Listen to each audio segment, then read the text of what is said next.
আতিশি মারলে না। জয় দিল্লির বিদায়ী মুখ্যমন্ত্রী আতিশি মারলে না। ক্যান্সারে নেই আর ভয়, NCRI হবে এর জয়। আপনাদের ভরসা নেতাজি সুভাষচন্দ্র বোস ক্যান্সার হসপিটাল।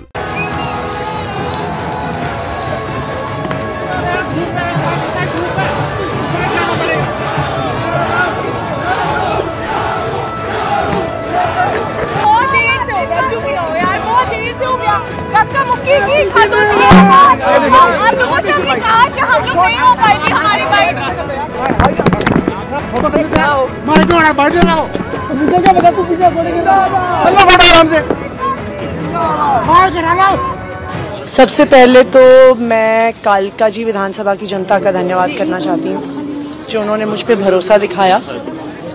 मैं अपनी पूरी टीम का धन्यवाद करना चाहती हूँ जिन्होंने बाहुबल, गुंडागर्दी, मार पिटाई का सामना भी करते हुए जमीनी स्तर पे मेहनत करी और जनता तक पहुंचे।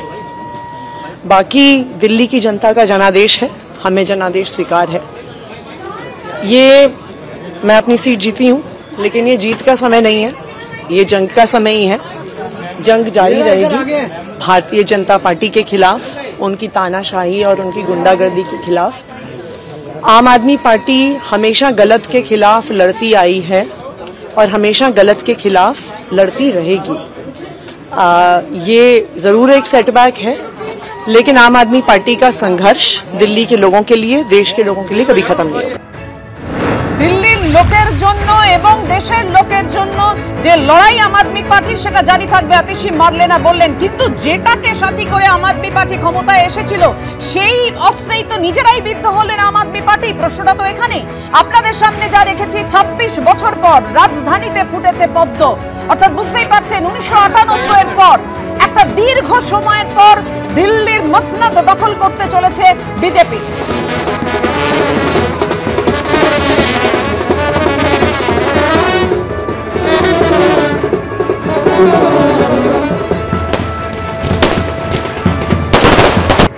সবার নজর দিল্লির দিকে, কেননা 26 বছর পর রাজধানীতে ফুটছে পদ্ম।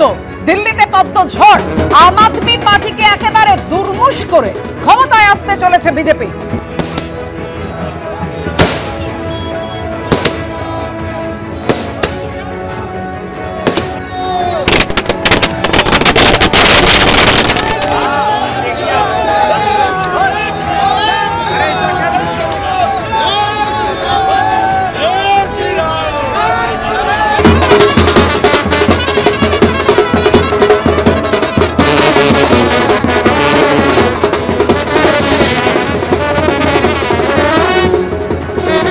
বুঝতেই পাচ্ছেন 26 বছর পর 1998 এর পর এবার দিল্লি দখলের পথে বিজেপি।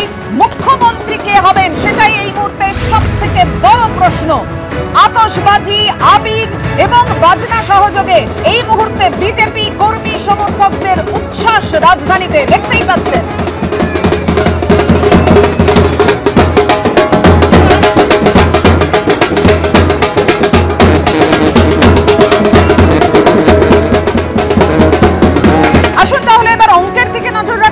দিল্লি বিধানসভার 70টি আসনের মধ্যে 47টি আসনে এগিয়ে রয়েছে বিজেপি, আপ এগিয়ে রয়েছে 23টি আসনে। কংগ্রেসের ঝুলি একেবারে শূন্য। অনেকে তো ঠাট্টা রসিকতা করে বলছেন যে কংগ্রেস শূন্যতে হ্যাট্রিক করলো। বিকেল 5:30টায় দিল্লিতে বিজেপির সদর দফতরে যাবেন প্রধানমন্ত্রী, অর্থাৎ যেটা 8টায় হওয়ার কথা ছিল, বুঝতেই পারছেন 2.5 ঘন্টা এগিয়ে নিয়ে এসেছেন প্রধানমন্ত্রী। নয়াদিল্লি আসনে হার আম আদমি পার্টির প্রধান অরবিন্দ কেজরিওয়ালের।